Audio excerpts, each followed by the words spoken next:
नमस्कार दोस्तों, मैं अंकुर उपाध्याय स्वागत करता हूं आप सभी का आपके अपने चैनल शेयर मार्केट एनालिसिस में।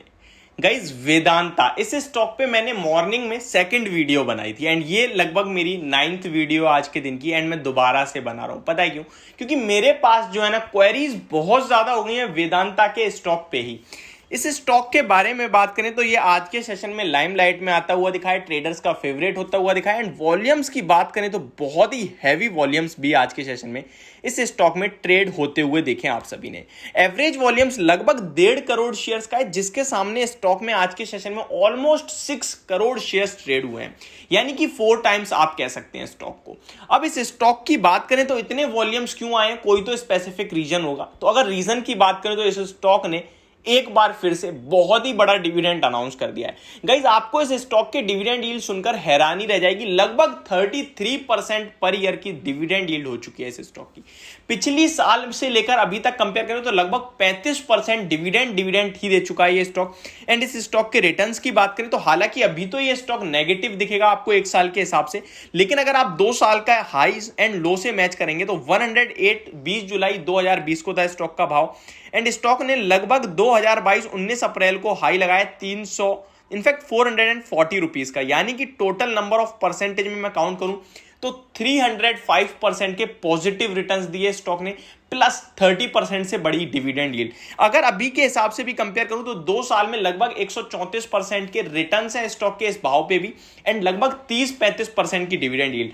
कल भी स्टॉक ने लगभग 19.5 रुपए पर शेयर का डिविडेंड अनाउंस करा, यानी कि बहुत बड़ा डिविडेंड आप कह सकते हैं। ऑलमोस्ट अगर आप 250 रुपए के भाव से 19 रुपए पर शेयर के हिसाब से डिविडेंड देखेंगे तो ये करीब 7-8% का डिविडेंड सिंगल एक बार में हो गया। अब मैं इस स्टॉक के बारे में जो मैं अपनी वीडियो में ही बोलना भूल गया, हालांकि मैंने स्टार्टिंग में मेंशन करा था कि किस किस को मिलेगा डिविडेंड एंड मैंने केवल आपको रिकॉर्ड डेट बताई एंड छोड़ दिया।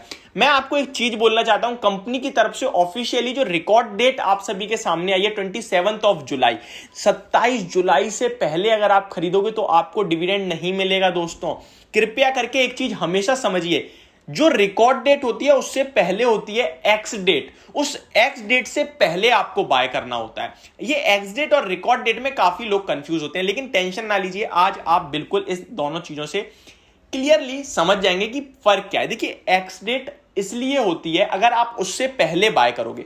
फॉर एग्जाम्पल आज 20 जुलाई एक्स डेट है किसी भी चीज की, मान लीजिए वेदांता ही ले लेते हैं। वेदांता की रिकॉर्ड डेट सामने आई है 27 जुलाई, दैट मींस वेदांता की अगर आज के हिसाब से देखेंगे तो रिकॉर्ड डेट होगी 21 जुलाई, यानी कल। हमेशा कोई भी कॉर्पोरेट एक्शन होता है ना, चाहे वो बोनस हो, डिविडेंड हो, स्प्लिट हो या राइट इश्यू हो, इस तरीके के कोई भी कॉर्पोरेट एक्शन होते हैं, वहां एक रिकॉर्ड डेट होती है। उस रिकॉर्ड डेट का मतलब होता है आपके अकाउंट में वो रिकॉर्ड डेट वाले दिन अगर शेयर्स हैं तो आप उस कॉर्पोरेट एक्शन के लिए एलिजिबल हो। फॉर एग्जांपल, वेदांता ने डिविडेंड अनाउंस करा है, कल के सेशन यानी 21 जुलाई की रिकॉर्ड डेट है, आज 20 जुलाई को इसकी एक्स डेट होगी। पता है क्यों होता है? ये एक दिन पीछे ही हमेशा एक्स डेट है, इससे पहले आप खरीदोगे तो आप एलिजिबल होगे। पता है क्यों?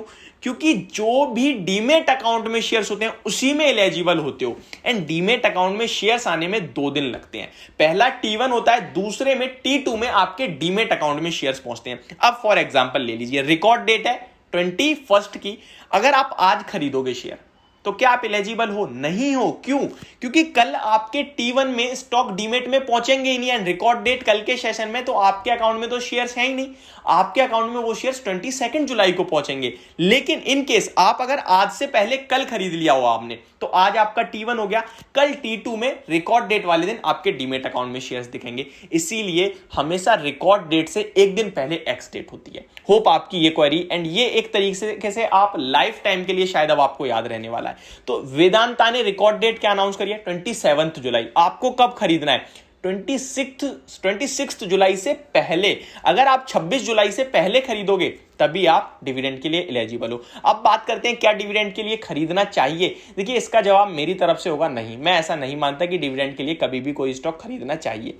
क्यों नहीं खरीदना चाहिए? देखिए, डिविडेंड जिस दिन अनाउंस हो रहा है उसी टाइम आप खरीद लो। स्टॉक के प्राइस में अपसाइड आए बेच दो, प्रॉफिट बुक कर लो, डिविडेंड के लिए मत रुको। क्योंकि जिस दिन एक्स डेट होती है ना, एक्स डेट मतलब वो रिफ्लेक्ट करता है। फॉर एग्जांपल, सबसे अच्छा एग्जांपल आज ही के दिन मिल रहा है हमें हिंदुस्तान जिंक का। स्टॉक ने लगभग 21 रुपए पर शेयर का डिविडेंड अनाउंस करा था, स्टॉक में बहुत अच्छी रैली भी दिखी। स्टॉक लगभग आप सभी ने स्टॉक में 260 टू 55 के अराउंड से तेजी देगी, 300 तक स्टॉक गया। 21 रुपए पर शेयर का कल रिकॉर्ड डेट है, यानी कल जिसके अकाउंट में स्टॉक्स होंगे उसको 21 रुपए पर शेयर का डिविडेंड मिल जाएगा। लेकिन कल जिसने खरीदा होगा 20 रुपए आज छोड़ गया, अब 1 रुपए डिविडेंड के लिए आपको इतना लंबा वेट करना पड़ेगा। एंड कल और गिर गया स्टॉक तो और आफत। तो इसीलिए मैं कहता हूं कभी भी डिविडेंड के लिए खरीदना नहीं चाहिए। डिविडेंड वाले स्टॉक को खरीदना चाहिए क्या? बिल्कुल, लेकिन वहां आपका टाइम फ्रेम 5 साल से ज्यादा होना चाहिए। ये मैं आपसे हमेशा कहता हूं। क्यों? क्योंकि 5 साल के अंतराल में आपका डिविडेंड आते आते आपका होल अमाउंट ऑलमोस्ट रिकवर हो जाएगा, एंड जो भी स्टॉक का प्राइस रिफ्लेक्ट हो रहा होगा वो आपका प्रॉफिट है, ऐसा मुझे फील होता है। एंड ये मेरा पर्सनल ओपिनियन है। होप आपको सब कुछ क्लियरिफाई हो गया होगा कि किस किस को मिलेगा डिविडेंड के लिए खरीदना चाहिए या नहीं खरीदना चाहिए, ये डिविडेंड, एक्स डेट और रिकॉर्ड डेट में क्या फर्क है। Thank you so much for watching this video. Have a great day guys.